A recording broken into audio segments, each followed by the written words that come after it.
Good morning, everyone.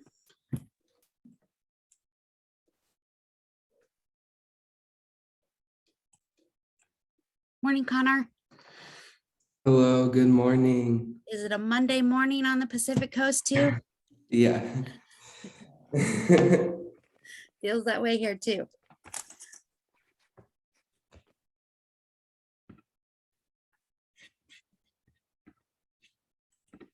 Small group this morning, looks like. We'll give them a minute more to come in. I know a lot of people say, oh, I'm registered, I'll get the recording. On Monday mornings, especially, I think. But we want to be respectful of your time because you may have class. We should have plenty of time, so don't worry. Okay. Good. And it looks like he's got his coffee going. So Yep. here it's supposed to be in the 80s today. So I got my iced coffee going. That's nice. Oh, look, we still have different people coming in. That's great.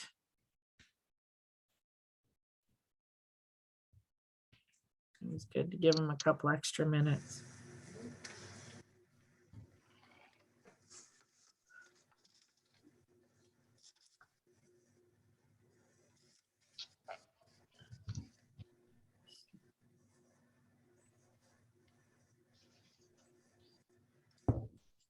All righty. Well, we're 3 minutes past the hour, so it may be time to get started, and people will join in as they come. But good morning, everyone. We have with us today Connor Oberhauser. Hopefully I said that right, Connor. Yep. You're good. Connor's a current student at Stanford University. His attempted suicide in February of 2018 has developed into a career goal that will enable him to help others. And here today, we're going to learn Connor's story of hope and healing as he works to end the stigma surrounding mental illness. So thank you, Connor, for being here. Take it away. Yes, thank you so much. I'm so excited to be here. I'll start off. Oh, could you, whoever's the host, could you enable screen sharing?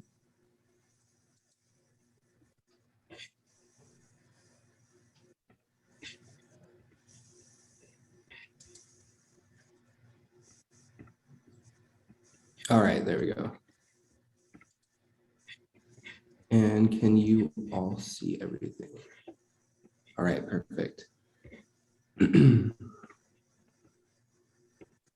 I'll get rid of this too.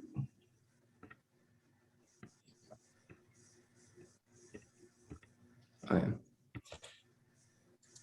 Good morning, everyone. I'm so excited to be here. This is my first presentation in like over a year. So I'm super excited to finally be giving a presentation again. Fair warning, it might be a little rusty. So just bear with me if I lose my spot or stuff like that. But we'll get started. So there's a virus spreading across America. It harms the 1 in 5 Americans affected by a mental health condition. It shames them into silence. It prevents them from seeking help. And in some cases, it takes lives. What virus am I talking about? Stigma. Stigma against people with mental health conditions. But there's good news. Stigma is 100% curable. Compassion, empathy, and understanding are the antidote. Your voice can spread the cure.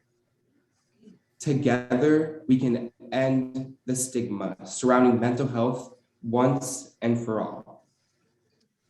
When we begin to talk about mental health, we begin to end the stigma surrounding it.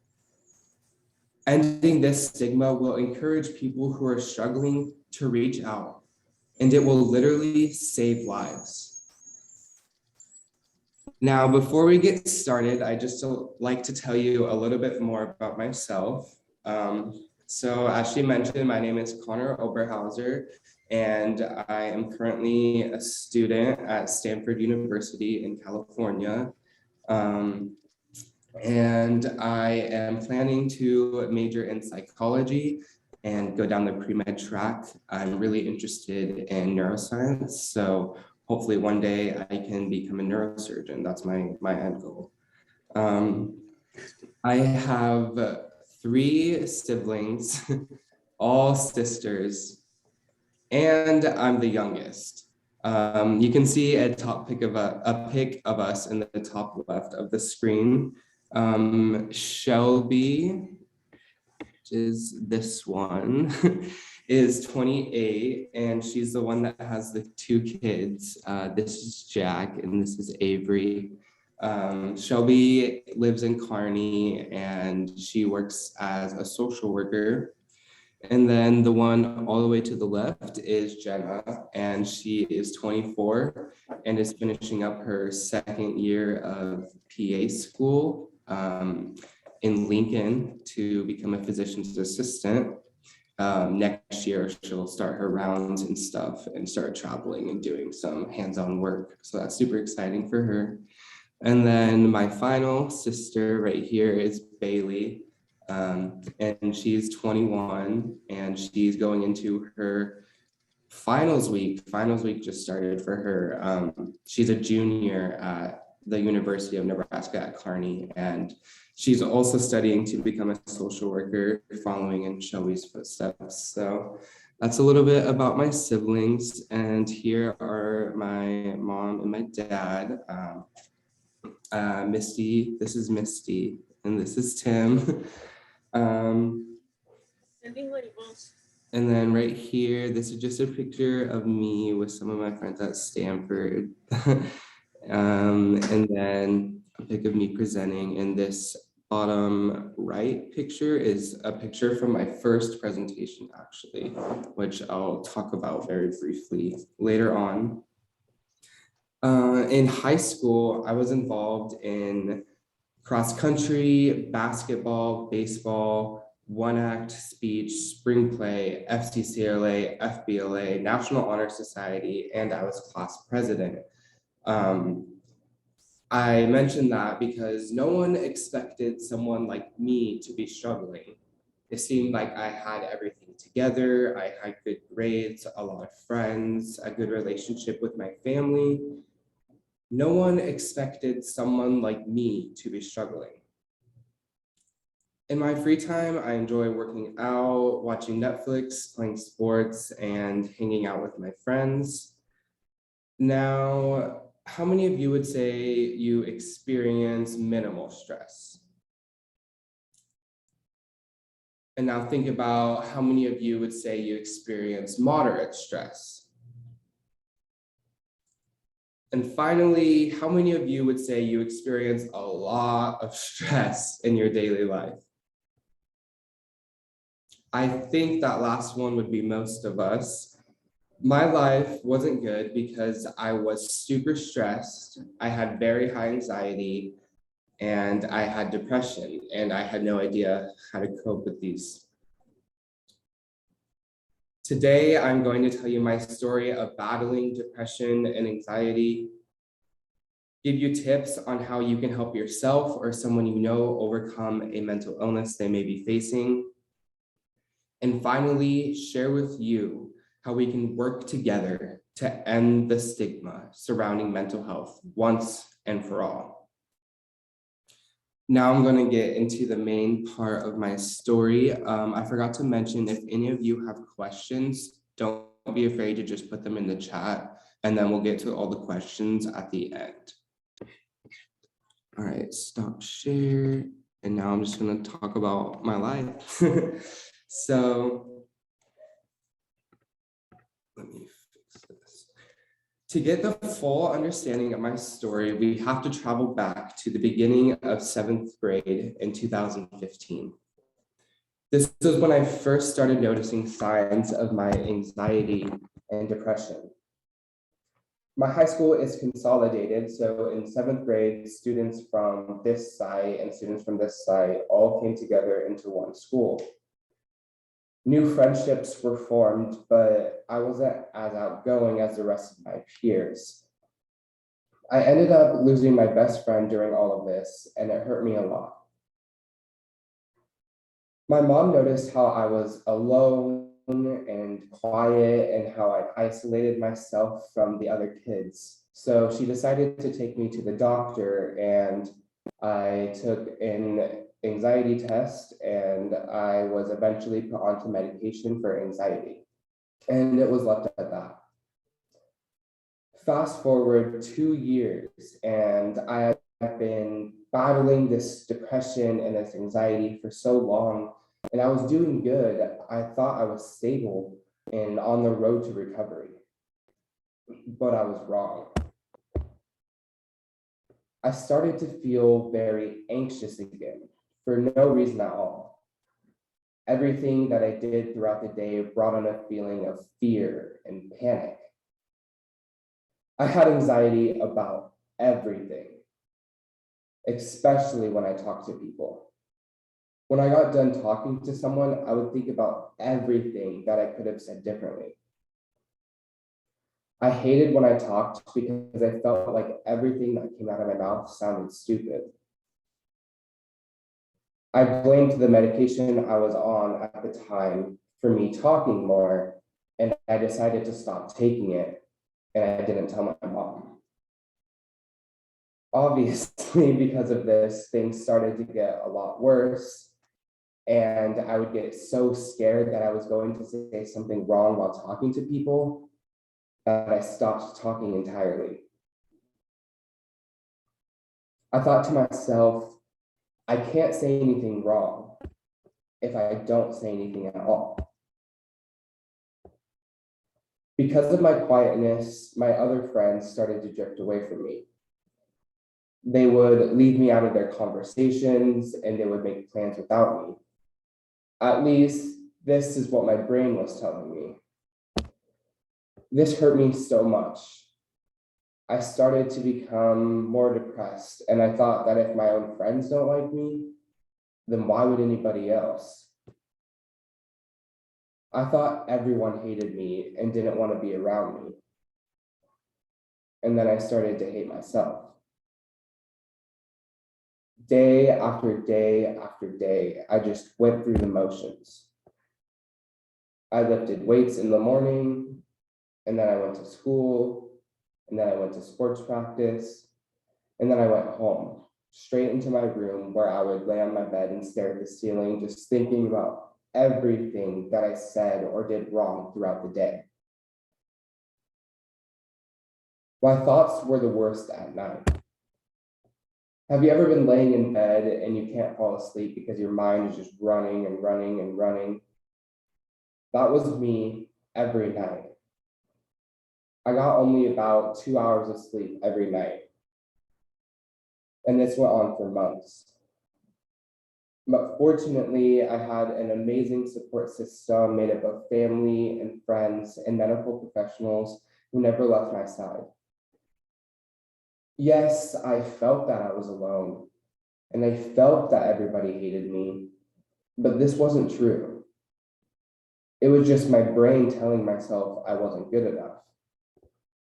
My friends still talk to me and make plans, but I'm the one who didn't talk to them, and I'm the one who isolated myself because I wasn't sure if they actually wanted to be my friend. But they reassured me day after day that I was wanted and that I was good enough. My anxiety and depression controlled me.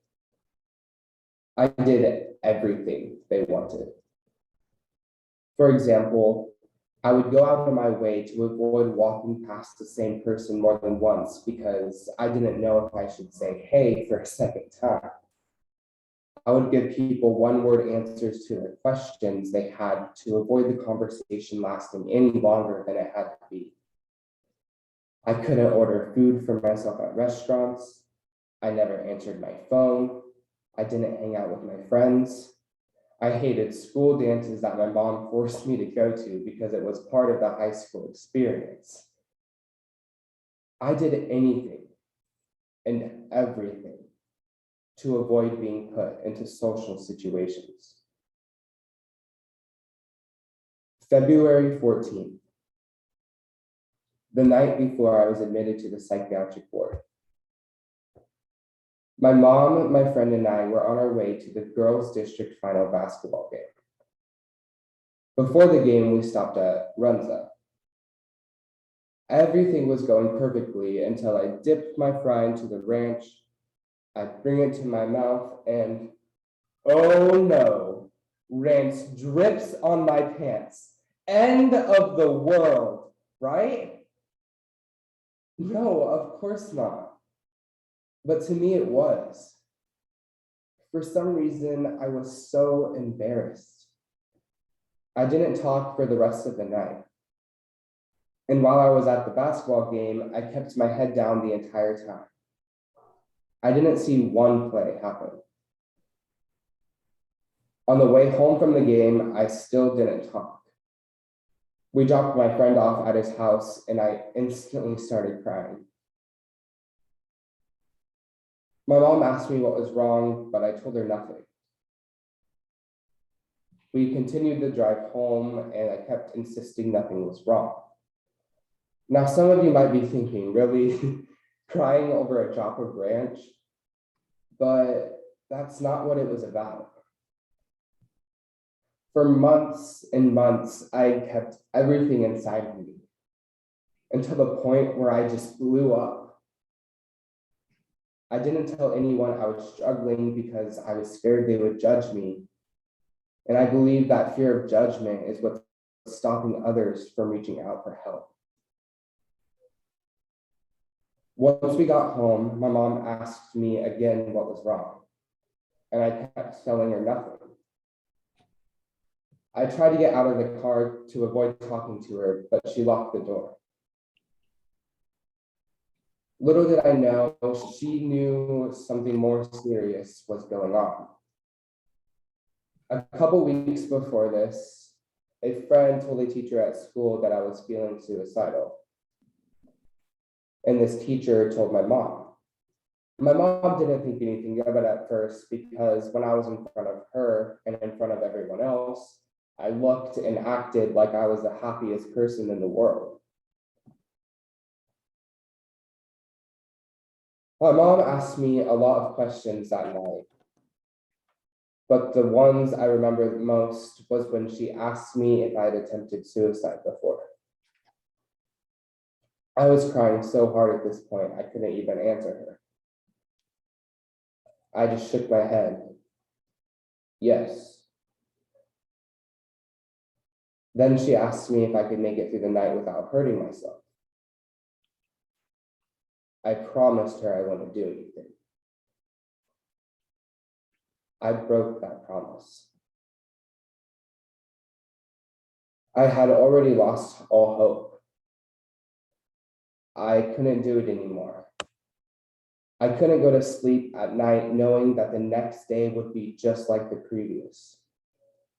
I was tired of staying up all night, every night, thinking and crying about everything that I did wrong.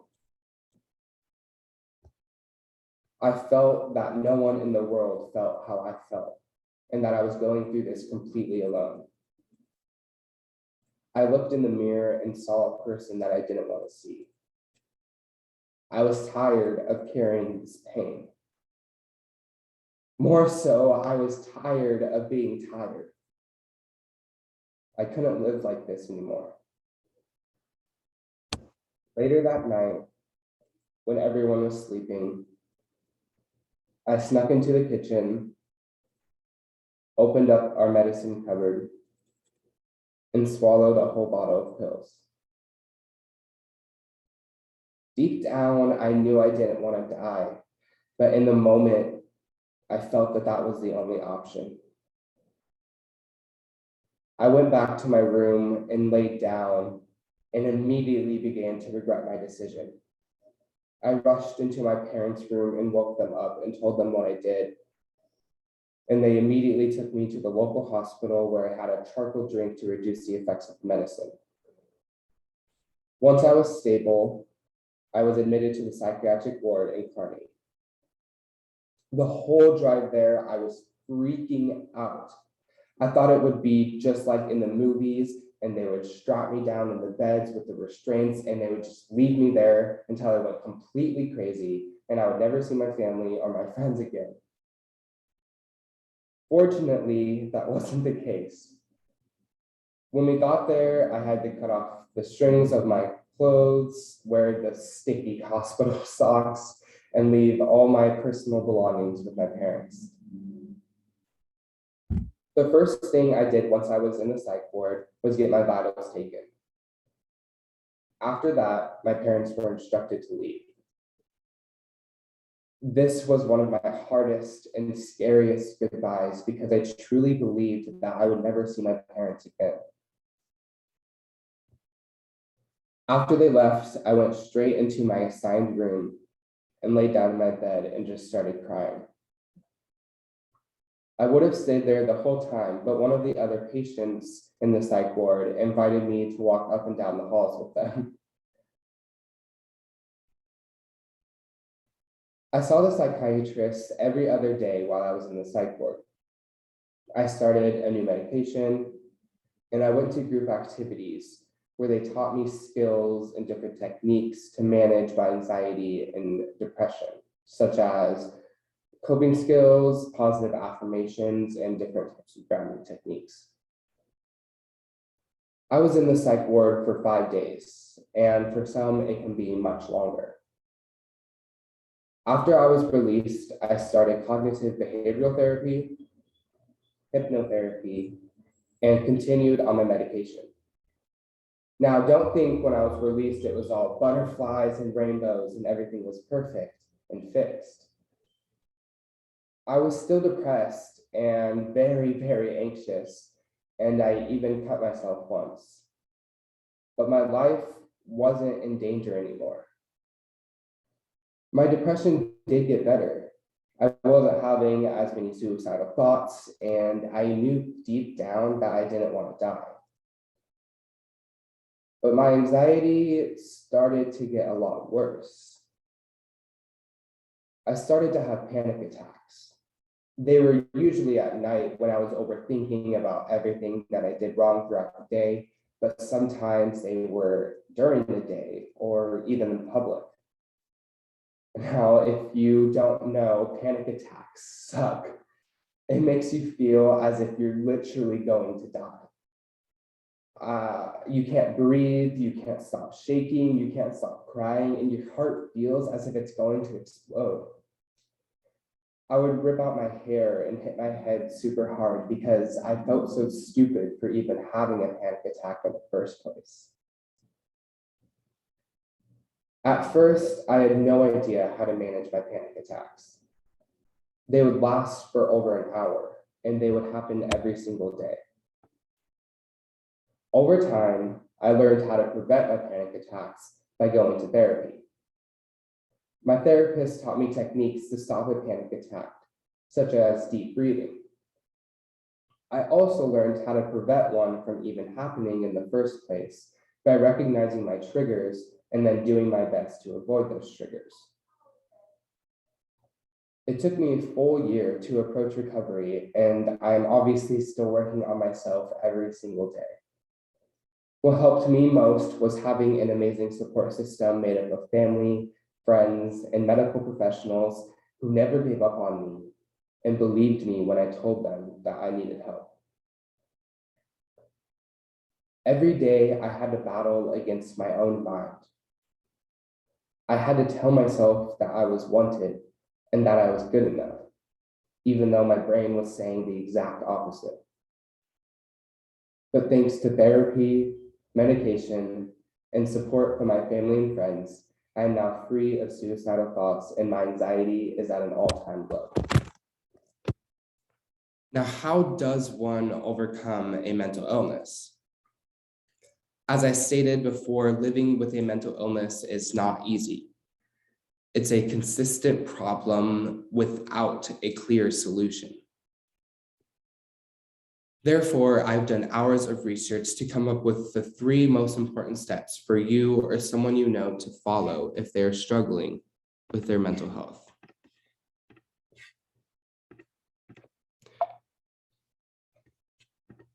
Step 1, and the most important in my opinion, is acceptance. Accept that you are struggling with your mental health condition. I know this can be very hard, especially when people around you are stigmatizing people with mental illness, but this is a necessary step before you can start to recover. You cannot change the fact that you have a mental illness. So any time you spend pretending it doesn't exist or willing it away is only draining you of valuable energy. Accept yourself, accept your mental health condition, and then you can take the necessary steps to take care of yourself. Step 2, reaching out. It is very difficult to battle a mental illness on your own. You need support. Find the people in your life that will do anything to make sure that you are safe and okay, whether that is family and friends or doctors and therapists. Ask them for help. Don't be ashamed or afraid that they will judge you. It's not your fault. Talk to someone who won't try to argue about how you feel or judge you or tell you to just snap out of it. Find someone who will simply listen to you and be there for you. Even if you can't see it now, many people and places are willing to help you get through this. But if you can't think of anyone, here are some examples. For example, you could talk to a counselor, your coworkers, or other friends and family. And finally, you could reach out to the National Suicide Hotline, which is 1-800-273-8255. Or you can text HOME to 741-741. Reaching out will make your journey to recovery much easier because trust me, you cannot handle this on your own. Step 3, management. This can be done through a variety of ways, specifically medication and therapy. Some common therapeutic options include opposite action behavior, reappraisal, mental reframing, coping techniques, emotion awareness. The coping techniques that have helped me most are exercising, listening to music, playing video games, and hanging out with my friends. But it's important that you find, it's important that you find the coping technique that works best for you, because not the same coping technique works the same for everyone. My favorite therapeutic option is opposite action behavior. This is exactly what it sounds like. You take a negative emotion and think of what you would do in that situation, and then you do the exact opposite. Take, for example, in my case, I was afraid to talk to strangers. Normally, I would avoid talking to them, but with opposite action behavior, I would go directly up to the stranger and start talking to them. Eventually, I wasn't even afraid to talk to strangers anymore. Perfecting this technique can literally change your behavior and your mindset. But as you might imagine, this skill takes tons of effort and weeks of practice, and it can be very scary to even approach. Medication is also life-changing, but unfortunately, medication comes with its own stigma. Many people think that medication for mental health is a waste of time, or it's not needed, or it causes side effects that are much worse than the disease itself. But this isn't true. When people find the medication that works best for them, their life can change drastically. Unfortunately, for many, finding the right medication can be a very difficult task. It takes up to 6 weeks to know if your medication is going to work because it takes time for brain chemistry to see it change. The medication I was originally taking after the psych ward ended up not working, but we waited until the 6-week point just in case the medication were to start working. Then this process started all over again. After 4 months of trying a new medication, waiting 6 weeks to see if this medication will work, and then trying something else, my parents did some research and decided to get me gene site testing. Gene site testing is a genetic-based laboratory-developed test that analyzes a person's DNA and matches it with known pharmacology about how medications work to help healthcare providers develop an individualized treatment plan for their patients. The gene site report uses color coding to show which medications may be more likely to work for a patient based on his or her genetic makeup. The gene site report also contains helpful information about how an individual's genetic makeup may affect dosage based on an analysis of certain genes. Thankfully, the gene site test that I did got me on the right track. I started the medication recommended by the test in July of 2018, and I'm still on the same medication to this day. With a combination of medication and therapy, a person struggling with a mental health condition can improve their life immensely and start to approach complete recovery. Getting professional help is one of the best options you have to get better.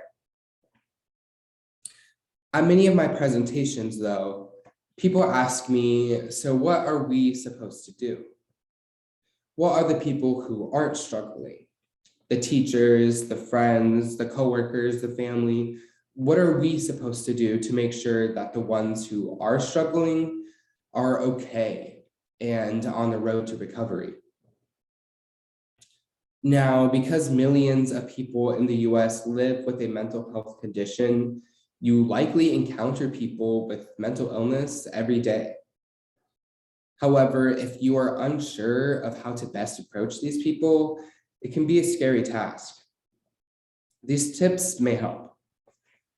First and foremost, just ask them.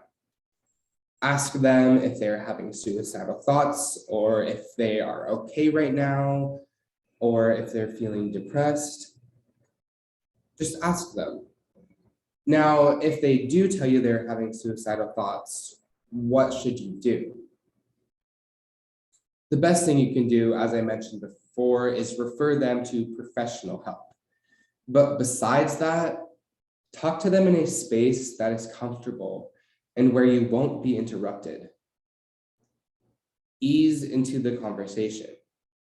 It may be that the person is not in a place to talk, and that is okay. If they aren't ready to talk, don't force them unless you think that they may be in an unsafe situation. Be sure to speak in a relaxed and calm manner. If you start yelling at them, they aren't going to trust you. Offer your support and connect them to help. Ask them how you can help. Give the person hope for treatment and recovery, and offer encouragement. And finally, and most importantly, let them know that there are people who are out there that can help them get better, and that there are also others experiencing similar issues, and they aren't alone. I believe the stigma surrounding mental health is the biggest barrier preventing people from reaching out for help, and normalizing mental health will start to save lives. I started doing this as an FCCLA project. I spoke at the National Leadership Conference in Anaheim, California to over 1,000 FCCLA members. I wanted to share my story because I wanted to save at least one person's life. Little did I know the impact my story would have on others. After my presentation, people were lined up to tell me about their personal struggles and thank me for sharing mine. I couldn't believe the amount of support that I received after my presentations. Their stories and encouragement continue to give me the strength to share my story today. A couple years ago, I could have never imagined giving this presentation to so many people. Recovering is hard the way it is, but it's even more difficult when you have to fight stigma. Many people face stigma when battling a mental illness. Stigma is when someone or even yourself views a person in a negative way just because they have a mental health condition. Some people describe stigma as a feeling of shame or judgment from someone else. You may have heard people with mental illness described as crazy or even psycho in the media. This is a form of stigma. Navigating life with a mental health condition can be tough, and the isolation, blame, and secrecy that is often associated with stigma can create huge challenges to reaching out, getting needed support, and living well. Learning how to avoid and address stigma is important for all of us, especially when you realize stigma's effects. Because of stigma, people experiencing mental health conditions often face rejection, bullying, and discrimination. This can make their journey to recovery longer, more difficult, and in some situations, impossible. Because of stigma, mental health conditions are the leading cause of disability across the United States. Because of stigma, less than half of the adults in the US who need services and treatment actually get the help they need. Because of stigma, the average delay between the onset of symptoms and intervention is 8 to 10 years. Because of stigma, suicide is the 10th leading cause of death for all adults and the second leading cause of death for youth ages 15 to 24. Stigma shames people into silence. It prevents them from seeking help, and in some cases, it takes lives. Now I am going to address 5 common misconceptions about mental health and tell you why they are not valid. Misconception number 1, you're either mentally ill or you're mentally healthy, no in between. Now, just like a physically healthy person experiences minor health issues such as high cholesterol or bad knees, a mentally healthy person may experience an emotional problem or two. Mental health is a continuum, and people can fall anywhere on this spectrum. Even if you are doing well, there's a good chance you aren't 100% mentally healthy. In fact, the US Department of Health and Human Services estimates that only a mere 17% of adults are in a state of optimal mental health. Misconception number 2, it's just a phase. In reality, half of all mental health disorders show their first signs before a person turns 14 years old, and 3/4 show their first signs before the person turns 24.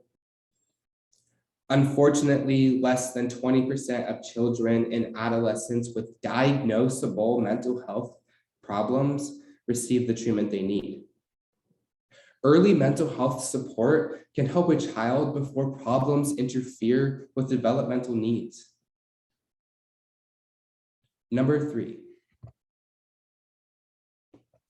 People with mental health problems are violent and unpredictable.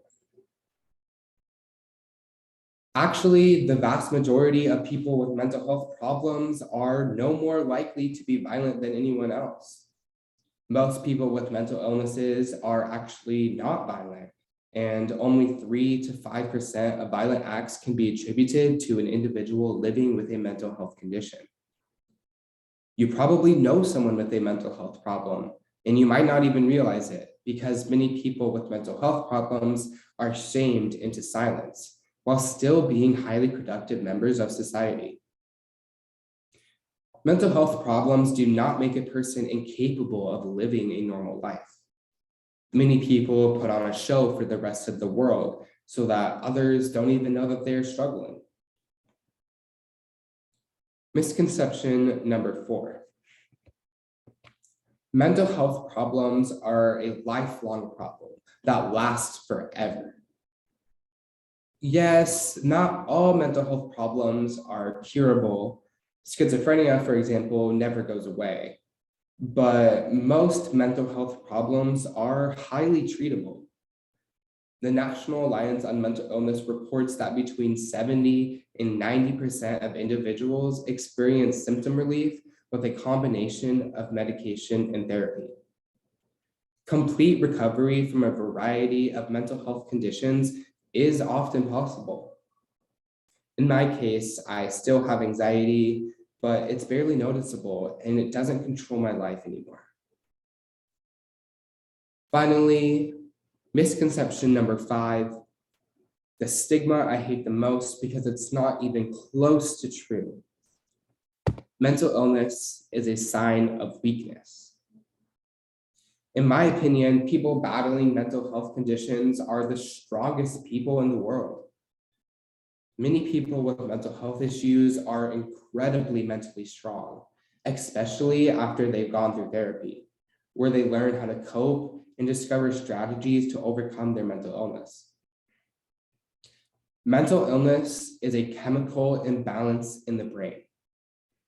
It is an illness, not a weakness. People who are suffering fight every day against themselves to overcome their illness. Mental illness is not anyone's fault any more than heart disease or diabetes is a person's fault. Mental illnesses are not a condition that people choose or choose not to have. No one should have to feel ashamed for having a mental health condition. If you're interested in ending the stigma, you should do this right now. Stop stigmatizing people who are battling mental illness and spread the truth about mental health to anyone and everyone. Share pictures on social media platforms with the hashtag #EndTheStigma and tag me at endthestigma.speaker. If you'd like to take an even further step, you can visit the website nostigmas.org. They have volunteer opportunities, mental health awareness events, free materials to help end the stigma, and much, much more.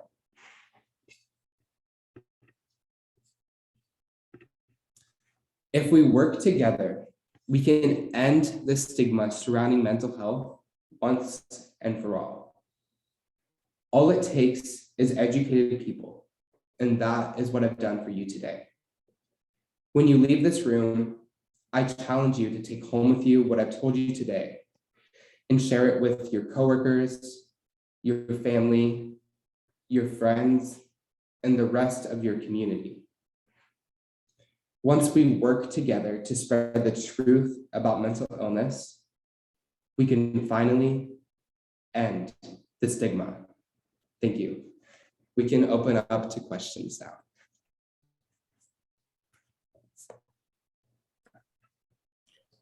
Okay, if you have any questions for Connor, now's the time to either ask them if you want to unmute yourself, or you can type in the box there in the chat. Your story is so powerful, Connor, that it helps us just to hear it. I know. Thank you. we all know people in our lives Mhm. that may probably need the help, and so we need to know how to help, and so we appreciate you offering those ideas of how we can help. Librarians touch a lot of people, Right. so we run into everybody in the community at one point or another. So Yeah. well, gosh, they're a quiet group this morning. Librarians, contrary to popular belief, are not generally quiet. So Yeah, and if any questions like pop up after this is over, you can just email me, Autumn, or whoever, and I can get back to you. It's not that big of a deal. okay. Yeah, like I say, we're getting some thanks here for sharing your Thank story. you, everyone. I'm so excited to be here. It was nice to finally present after so long. Yeah. Well, we were glad to have this opportunity to have you hear this time. We're focusing all month. We had Todd Schlechte last week Yeah. and Jeremy Bolam from, where's he from? Lincoln Parish, and that's in Louisiana, is going to join us next week. So we appreciate you being here. Yes, that's awesome. I'm so glad you guys are doing something every week. Just wanted to highlight so we could give librarians the tools they need. So, well, I guess we don't have any questions that have come up, but we will email you any that we hear later on. Don't be afraid to reach out. Let you get on with your day in California. All right. Thank you guys so much. Made you Thank you, start it Connor. pretty early. Appreciate it. Yes, I appreciate it too. Thank you guys. Have a great day. All righty. Bye. Bye-bye. And yeah.